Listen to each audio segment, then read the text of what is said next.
32-33 ವರ್ಷ ಆಯಿತು ಸ್ಟಾರ್ಟ್ ಆಗಿ. ಬಾಡಿಗೆಗೆ ನಡೆಸ್ತಿದ್ದದ್ದು. ಬಾಡಿಗೆಗೆ 35-40 ಸಾವಿರ ಬಾಡಿಗೆ ಕಟ್ಟಬೇಕಾಗಿತ್ತು.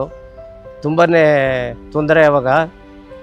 ನಾವು ಆವಾಗಿನ ಪರಿಸ್ಥಿತಿಲಿ ನಾವು ನಮ್ಮ ಸುಧಾ ಆಂಟಿಯರ ಮನೆಗೆ ಹೋಗಿ ಗುಬ್ಬಿಗೆ 1-2 ಮಾಂಗಲ್ಯ ಚೈನು 50,000 ರೂಪಾಯಿ ಕ್ಯಾಶ್ ಇಸ್ಕೊಬಂದು ಸರ್. ಅಷ್ಟೊಂದು ತೊಂದರೆ ಅವಾಗ. ಅಷ್ಟು ತೊಂದರೆಯಲ್ಲಿ ಕಡಬಂಸ ನಡೆಸಿದ್ದು ಅವಾಗ.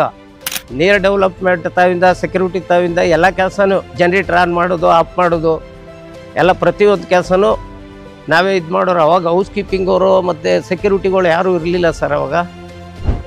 ಮತ್ತು ಇವಾಗೆಲ್ಲ ಅವಾಗ ನಮ್ಮ ಸಾರೇ ನೋಡ್ಕೊತಿದ್ರು ಎಲ್ಲನೂ.